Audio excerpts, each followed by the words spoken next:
Well, hello everyone, and welcome to this complimentary Be a Loving Mirror holiday support call hosted by Family Recovery Resources. It's great to be here with all of you as we explore the great mystery of how to arrive at peace and acceptance when facing the challenge of living with active substance use disorder, other disorders, addictions, abstinence, or even early recovery. This is the second of an 8-part series where we're covering the Balm's 7 C's of family recovery. And on this call, we're sharing the second C, which is I cannot control. For those of you that don't know, the Balm is the Be a Loving Mirror method, which is the loving path to family recovery. You may have seen us online. We provide a 1-year comprehensive family program that teaches families everything they need to know to get their lives back and to help them help their loved ones get their lives back as well. Unlike other programs, we're not just about you getting better or your loved one getting better. Instead, we're focused on the whole family getting better through this path of love. It's not tough love or enabling love.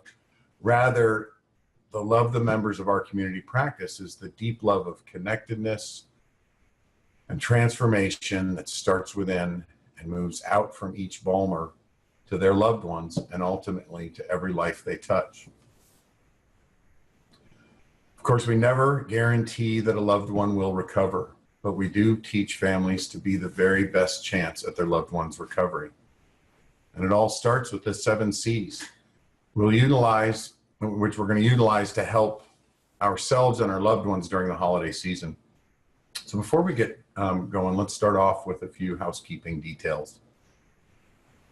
We know that it's not uncommon that we find ourselves in crisis situations when dealing with use disorders. If you're coming to this call and you're finding yourself in immediate danger, please call 911 and get yourself to a safe place. If you're on this call and in a time of heightened emotion or frustration, know that you're in the right place, and we will provide you with additional assistance after the call. In the spirit of keeping this call solution focused, we ask that if you need to vent, please let us know in the chat, and we will have someone reach out to you after the call. After all, that's what we're here for. As we've previously stated, only the presentation portion of this call will be recorded. That way you will have privacy during the sharing and Q&A portion. Each call will go for 1 hour, and we will include the introduction, a presentation, Q&A, sharing time, and a checkout.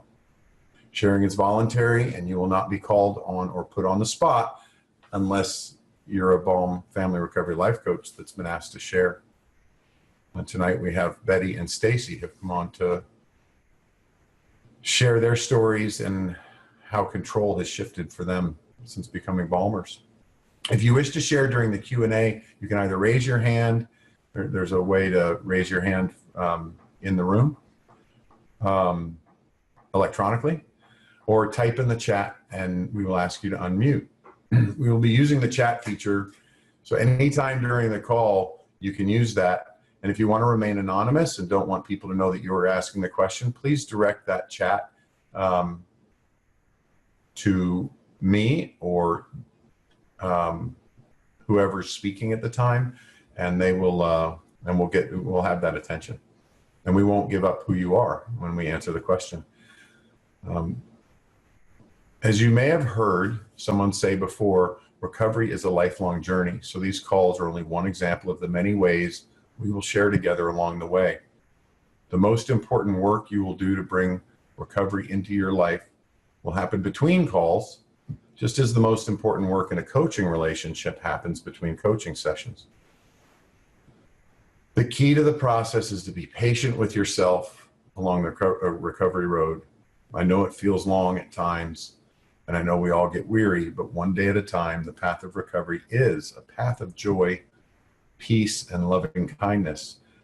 And I'm so glad we're traveling it together. At this point, I'd like to invite anyone who would like to volunteer to unmute themselves and just share your first name in one word that describes how you were feeling at this moment in the call. I will begin. My name is Jeff, and I'm the host of this call. And I'm feeling excited.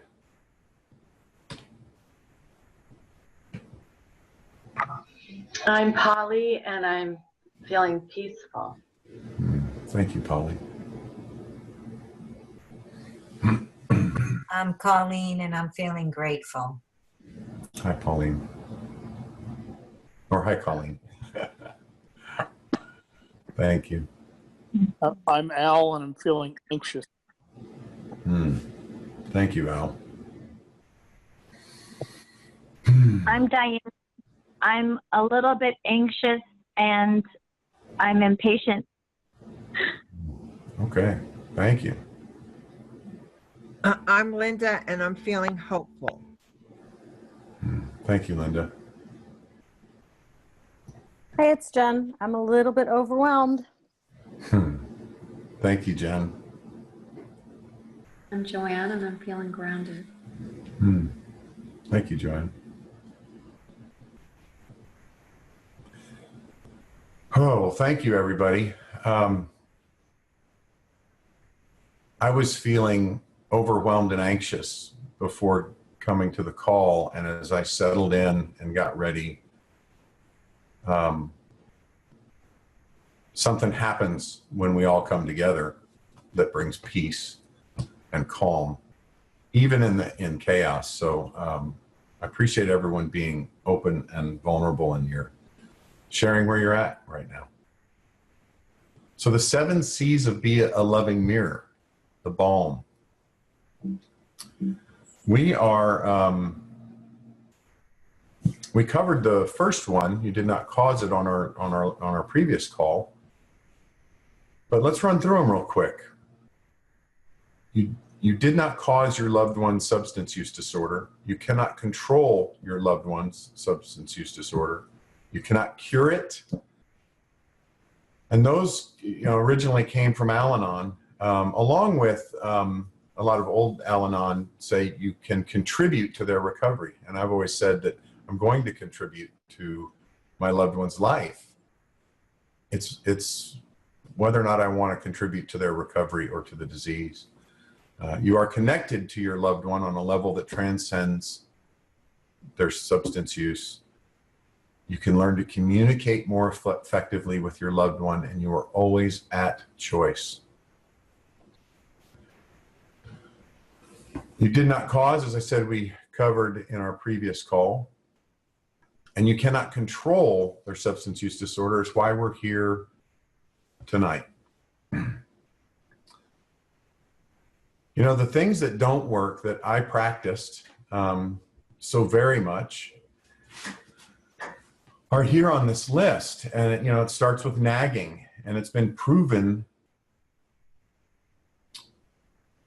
to work maybe begrudgingly in my household when we're talking about taking out the trash.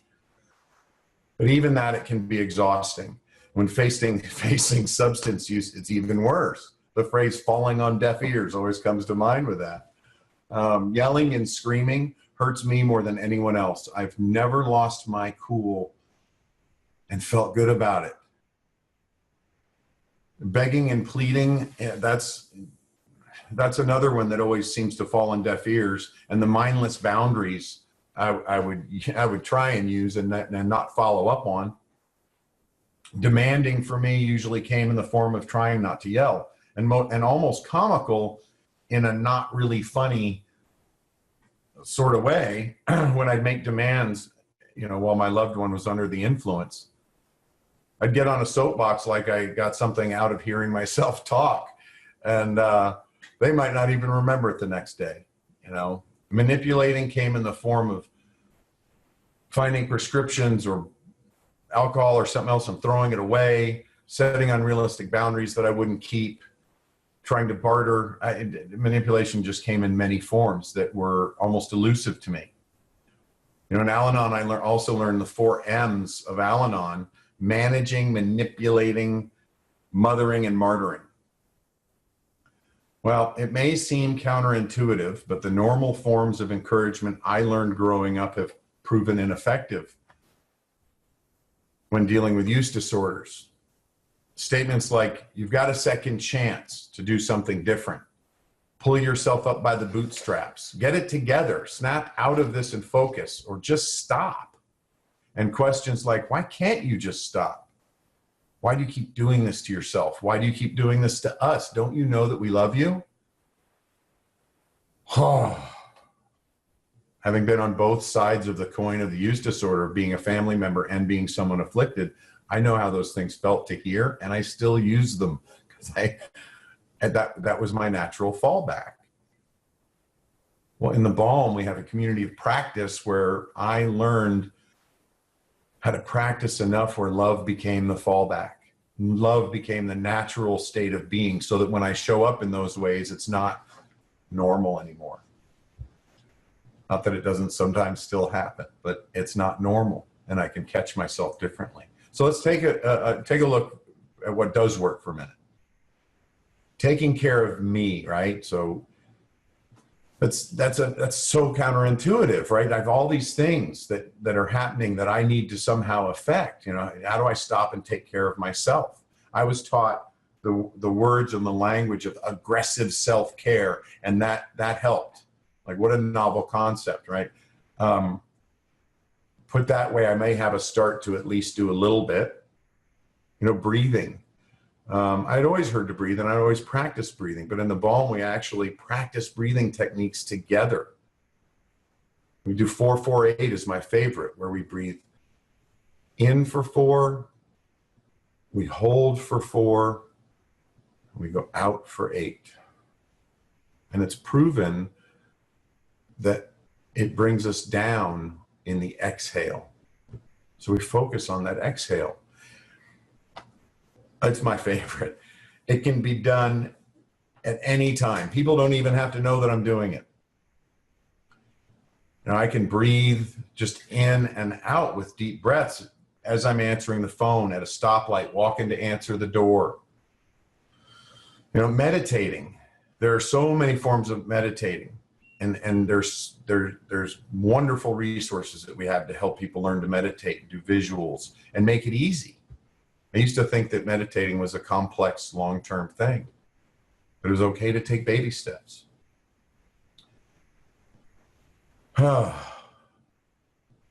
Observing and becoming aware.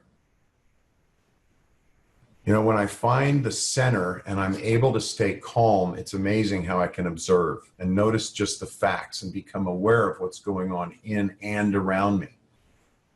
So I learned it. We learn in the Balm. We say, we learn to trust our eyes and ears. And we learn to focus on just the facts. And when we're making things up about it, we learn to notice what we're making up about it. And we have charts and other ways that we can document these things. And we have coaches that we can work with to help us really find the difference. Because sometimes that got cloudy for me. Responding instead of reacting, and be a loving mirror. Our primary goal is to be a loving person.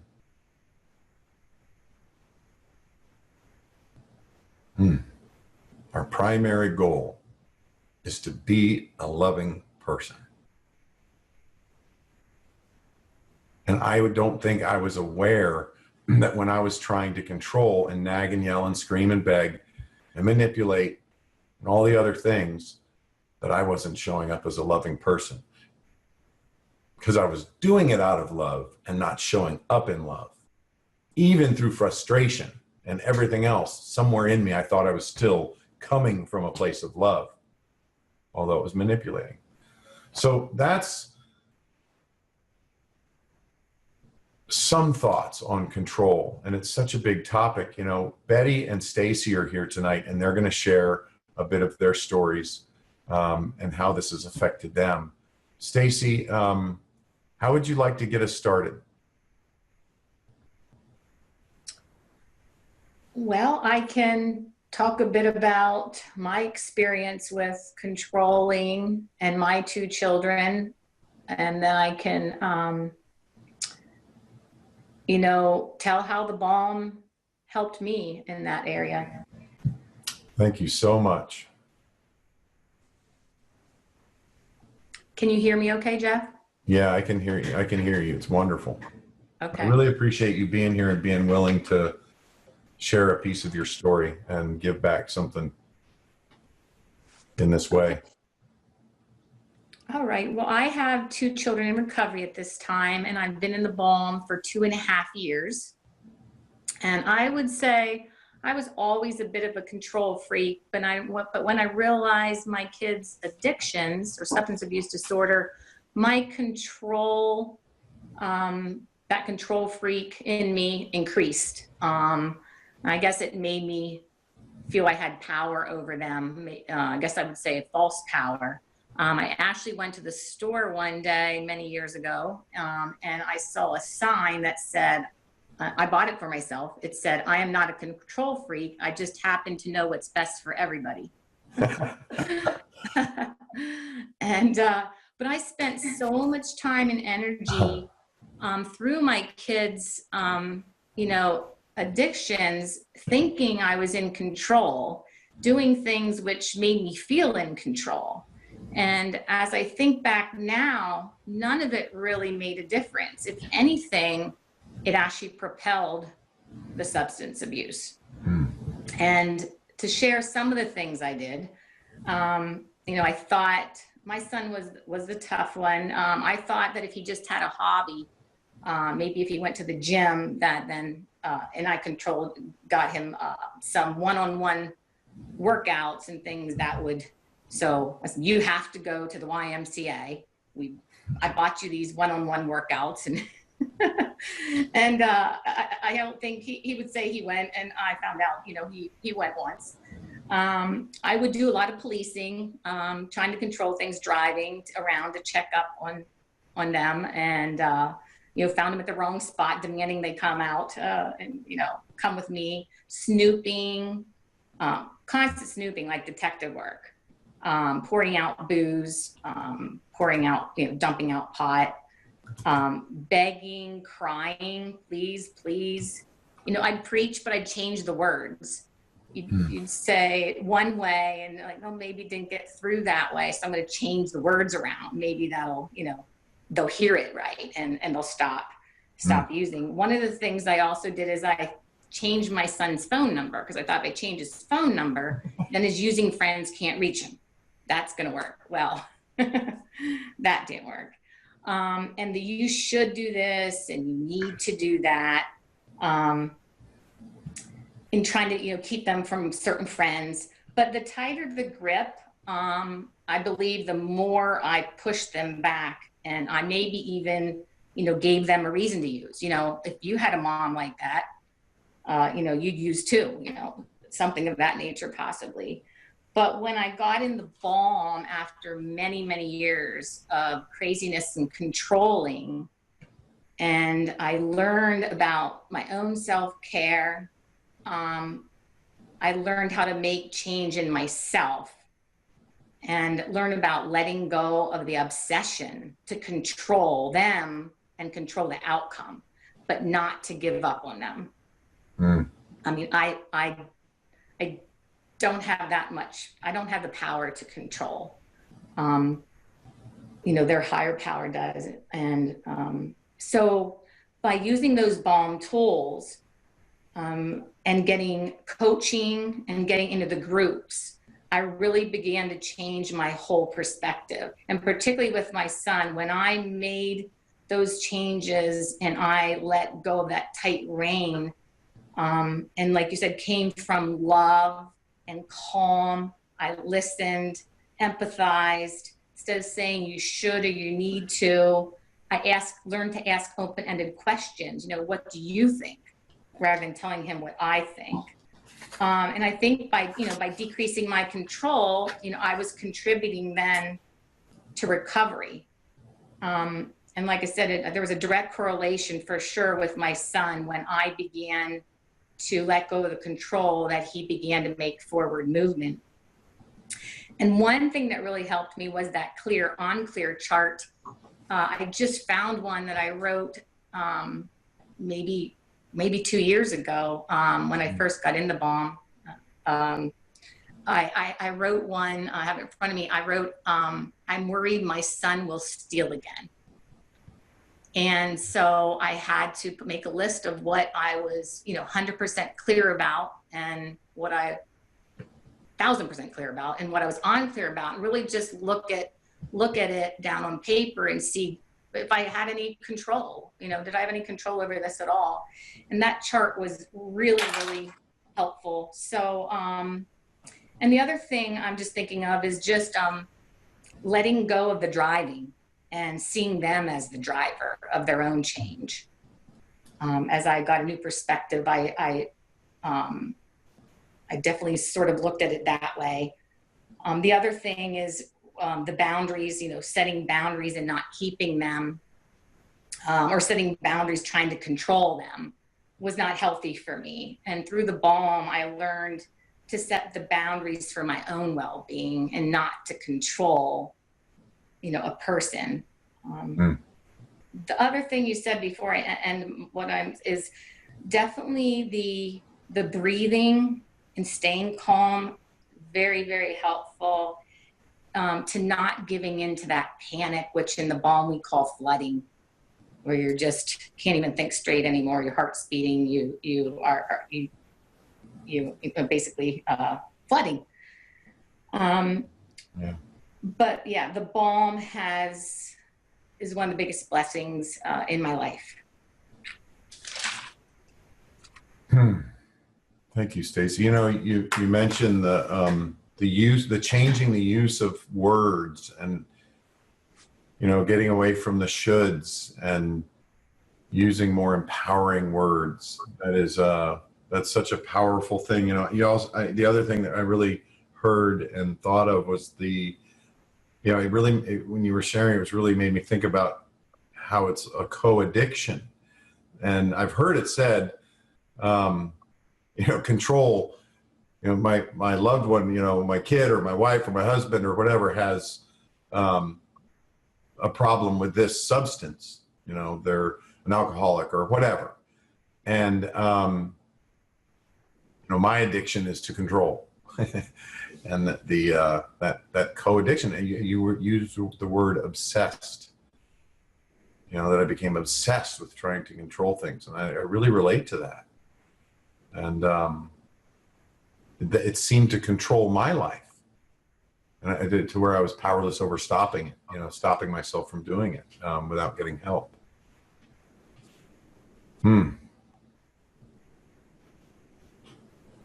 That's really interesting. Do you have anything else you wanted to say or add? No, thank you, Jeff. I'm good. All right, thank you so much. Betty. Hello. There you are. Hi, Betty. Hello. Thanks for having me on tonight, Jeff. Thank you for I want being to here. start off by telling everybody I'm Betty, and I've been a grateful Balm family member for about a year now. I have an adult daughter who is in recovery now for alcohol and drug addiction. And when I found out this, when I started this journey at all, the worst of it was 9 years ago in 2008. And 9 years ago on the holiday season, people said to me, well, what did you do for Christmas? And on Christmas Day, I went with my ex-husband to visit our daughter in a psych ward rehabilitation center. And afterwards, we went for Chinese dinner, Chinese food for dinner. So, and I was just a terrible mess and didn't know where to go and what to do. So I've been working on myself, and over the past year, working the Balm program, it's been my recovery program pretty much on steroids. And I can say right now, beyond a shadow of a doubt, this has been one of the most peaceful holiday seasons, or the most peaceful holiday season I have experienced. And it's all because of recovery, and it's because of just letting go and knowing that I have no control over the choices that my daughter makes and what she does. And when I first started with all this, with control, this is a great time of the year to be manipulated by somebody with a substance use disorder because of the gifting. And, I thought that I could control my daughter's using, and at first by giving her gift cards and not giving her cash. So I instructed my entire family. I said, just give her a gift card. That way she won't have the cash to spend. Didn't even stop to think that it is real easy for somebody to sell a $20 gift card for $10. And if you want to get high, you're going to do that. So that ended up being a fiasco for me that I learned not to do, but I learned that the hard way. But so I would do these little things in thinking that I was controlling my daughter's using my daughter, and I wasn't doing. I was just playing right into her hand. And one of the things that you had mentioned when you said the term "just stop," I mean that I played that in my head all the time. But as I work in my recovery and understand that this is a disease that my daughter has, I know how meaningless "just stop" is. But the other two things that I wanted to comment on that have really helped me through the bond program is the journaling. I love to journal. I didn't think I would stick to it, but I have. And it's great to have a record of my journey. And that's how I consider my journaling. And also if I'm upset, I can kind of vent pen to paper and then go back to it and see what I can do to work on me. And then the other thing that the bomb has definitely done for me is it's made me a better listener. And as I'm a better listener and I listen to the words that my daughter speaks, she knows that I care because I'm listening, and she also knows that I respect what she has to say. And before, the extent of my listening was just playing in my brain the next thing I was going to say to her, not truly listening to what she has to say. And so listening, I think, is really, no, I don't think, I know that's made a huge difference in my recovery journey. And then the other thing that you touched on that I totally and completely agree with is the self-care, especially during the holiday season. I think that's incredibly important. And as a matter of fact, I did a teaching on self-care last night in a group, and I just totally believe in it. For instance, when I got home from work today, I knew that I was getting on this call, but I also knew that I needed to get up and get some exercise. So I did some walking after work, and it was just wonderful. It felt so much of a relief. And before, I would think, oh, I'm getting on this call. I've got to do all this stuff. I have to get all these things ready. And I would have neglected my physical, but I didn't. I took care of me, and I just totally love self-care. It's made me a better person. And when I've seen these changes, I noticed some changes in me. I've had friends in recovery notice changes in me, but more importantly, my daughter has commented to me that her seeing changes in me and letting go of trying to control her has had a profound effect on her recovery. But it wasn't me doing anything. It was just me changing me. I couldn't do anything with her. So it feels really good to be here to enjoy the holiday season. And even though I'm relatively new to the bomb, my journey is only about a year long. It's been an incredible experience, and I'm so grateful that I've been exposed to all this. So. Thanks, Betty. I'm anxious to get to the sharing portion of this, but I two things that made me think of it. And journaling was one of those things I did really well for a while, but there were some forms of journaling in that I was asked to practice that I wasn't sure I'd be able to do, and I ended up being able to do, and I ended up really appreciating doing them. So I had that thought of, man, how many things did I not believe or think I could do or would be willing to do, but in the face of looking for a solution, I did and found use, and I'm wondering, it sounds like journaling was like that for you, but the other thing was, the fast track to recovery that we walk families through and that they go through in the balm is, with the first 4 principles. Somewhere in there, I think we find our curiosity again.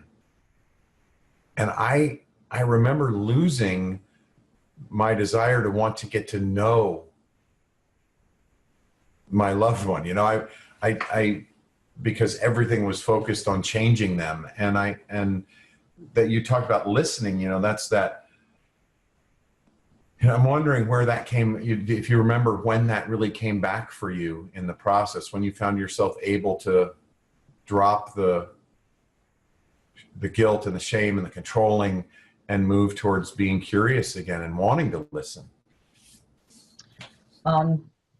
That was very simple for me when I heard those three little wonderful S's. Sit down, sit down, shut up, and smile. Oh, really- yeah. Yeah. Wow. Thank you so much, Betty. I really appreciate that. You know, we're going to open this up here in a minute. Before we do, I'm not sure. Some of us are Balmers and some of us are new. We have a lot of people here, so I want to get to it. But we do have an exciting announcement. And I'm not sure how many people on the call are aware, but we do have the ability to pre-sale. Our founder, Beverly Buncher, who's on the call, has completed her book, and it is in production, and we should have it back in a few weeks. So we are, so I'm going to post a link for that. The book is Balm, The Loving Path to Family Recovery, and and it is now available for pre-sale. It's in anticipation of it being released in January.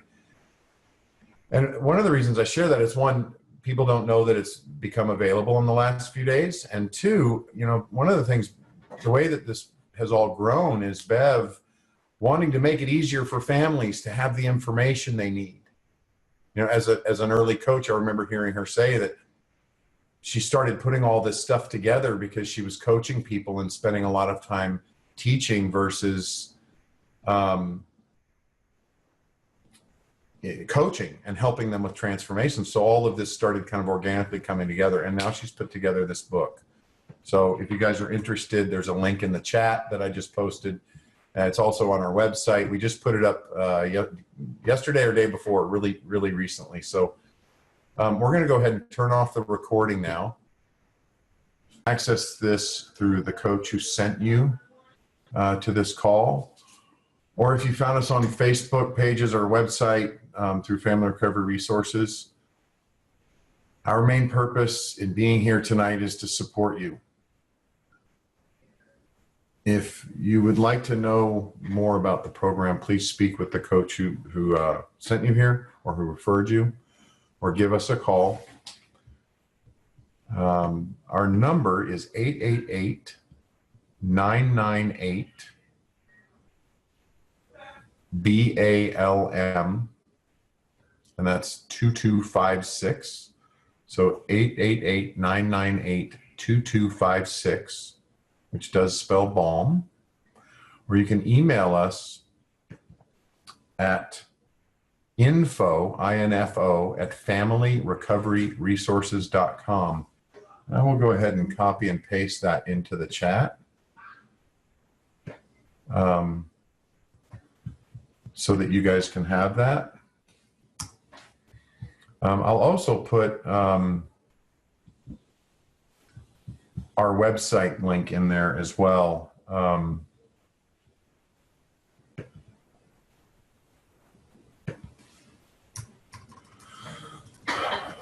I don't see any questions coming through. So on our next call, there's our phone number and our web address as well, if anyone wants to click on there to get more information.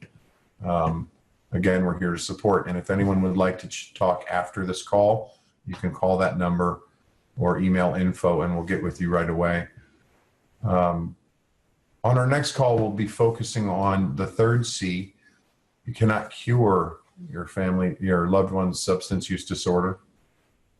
We'll also have Q&A and sharing time. Remember, when you leave the call, that if you feel you would benefit from a more in-depth look at each of the 7 C's that will help you become a loving mirror, you can visit the website or call us on the phone number.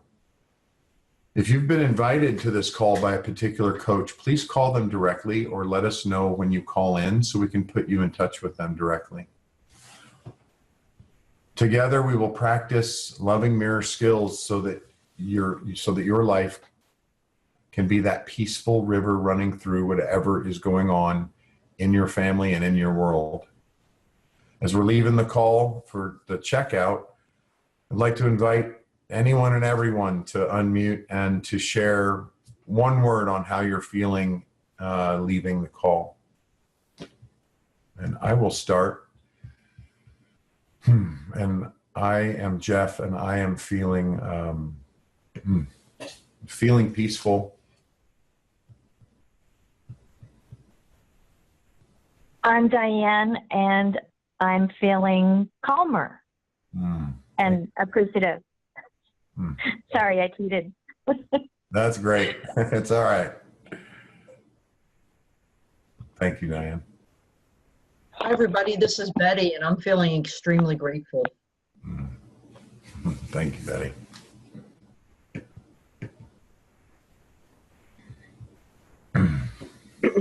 Hi, this is Marisa, and I'm feeling blessed. Thanks, Marisa. This is Jill, and I feel inspired. Thank you, Jill. It's Jen. I'm feeling connected. Inspired also. Thank you, Joanne. Thank you, Jen. This is Polly, and I feel this warm sense of community that is just awesome. Yeah, thank you. Ditto.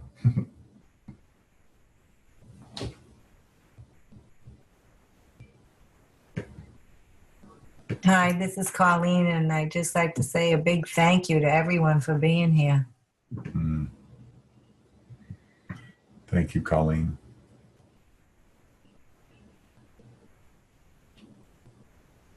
Well, for anyone who hasn't checked out, feel free to still pop in, but we are hitting the top of the hour, so I know some people are going to want to be signing off. So to those of you that are going to start signing off, have a wonderful night and be a loving mirror. Thank you. Thank you. And I'll hang out for anyone that still wants to check out as they're leaving. Thank you very much. Yeah, thank you, Beth.